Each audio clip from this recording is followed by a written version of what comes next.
નિર્વાણ પ્રકરણ ચેતન પરમાત્માની સર્વાત્મતા. શ્રી મહાદેવજીએ કહ્યું કે બ્રહ્મન, આ પ્રમાણે આ સઘળોય સંસાર એકમાત્ર પરમાત્મા સ્વરૂપ જ છે. બ્રહ્મ જ પરમ આકાશ છે. આ સૌથી મોટો દેવ કહેવાય. આ પરમદેવનું પૂજન સૌથી કલ્યાણપ્રદ છે. તેનાથી જ અભિષ્ટની પ્રાપ્તિ થાય. તે સમસ્ત સૃષ્ટિનું અધિષ્ઠાન છે. તેમાં જ આ બધું રહેલું છે. સ્વાભાવિક જ આદિ અંતરહિત અદિતિ અખંડ નિત્ય પરમાનંદ તે જ એકમાત્ર દેવના અર્ચનથી પ્રાપ્ત થાય. તે સચ્ચિદાનંદ કલ્યાણ સ્વરૂપ શિવ સમસ્ત ગુણોથી અતીત, સમસ્ત સંકલ્પોથી રહિત છે. એ મુને, દેશ કાળ વગેરે વિભાગો રહિત, સમસ્ત સંસારના પ્રકાશક વિશુદ્ધ સચ્ચિદાનંદ પરમાત્મા દેવ કહેવાય. તે જ પરબ્રહ્મ પરમાત્મા ઓમ તત્સત આ નામ છે. તે સ્વભાવત મહાન ધ્રુવ સત્ય સ્વરૂપ છે. સર્વત્ર સમભાવથી વ્યાપક છે. તે જ મહાન ચેતન પરમાર્થ સ્વરૂપ છે.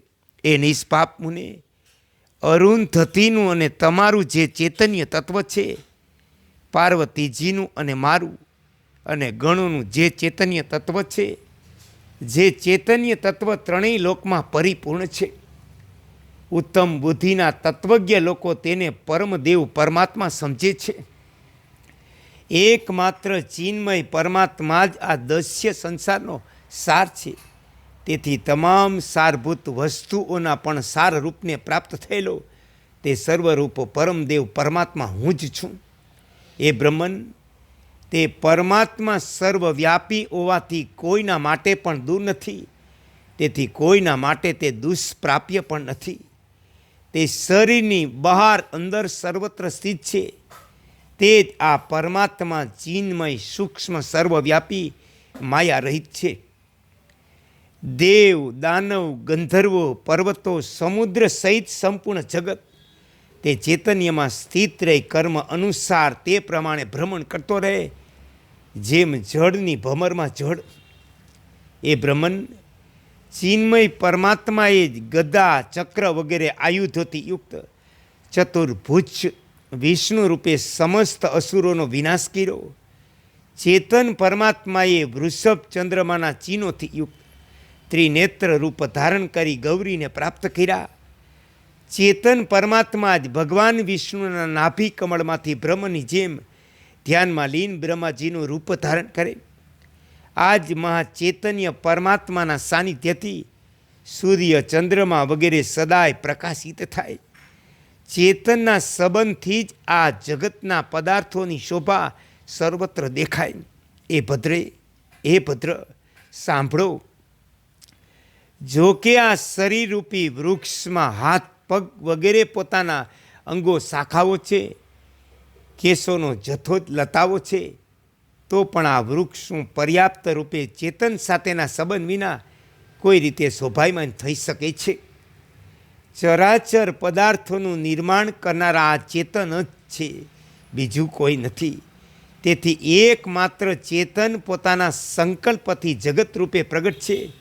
એ બ્રહ્મન, ખરેખર આ શરીરમાં બે પ્રકારનું સર્વભૂત સ્વરૂપ ચેતન છે. એક તો ચંચળ સ્વભાવનો જીવાત્મા, બીજો નિર્વિકલ્પ પરમ ચેતન પરમાત્મા પોતાના સંકલ્પથી આકાશ સહિત પાંચ ભૂત, શબ્દ આદિ પાંચ વિષયો, પ્રાણ આદિ પાંચ પ્રાણ દેશકાળ રૂપે પરિણત થાય. સચ્ચિદાનંદન બ્રહ્મ જ નારાયણ બની સમુદ્રમાં શયન કરે. બ્રહ્મા રૂપે બ્રહ્મલોકમાં ધ્યાનસ્થ રહે. હિમાલય પર્વત પર પાર્વતી સહિત મહાદેવનું રૂપ ધારણ કરી નિવાસ કરે. વૈકુંઠમાં દેવ શ્રેષ્ઠ વિષ્ણુ રૂપે રહે. તે પરમાત્મા સૂર્ય બની દિવસનું નિર્માણ કરે. મેઘ બનીને જળ વરસાવે. વાયુ રૂપે વહે.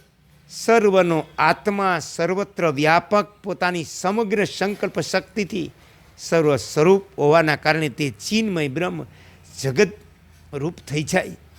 વાસ્તવમાં તો તે વિજ્ઞાન આનંદ પરમાત્મા આકાશથી પણ વધી વાસ્તવમાં તો તે વિજ્ઞાન આનંદ પરમાત્મા આકાશથી પણ વધીને નિર્મળ અને સૂક્ષ્મ છે. તે પરમાત્મા જ્યારે જ્યારે જ્યાં પણ જે ભાવે જેવો સંકલ્પ કરે ત્યારે ત્યારે તેવો જ બની જાય. ઓમ શ્રી યોગ વશિષ્ઠાય નમઃ.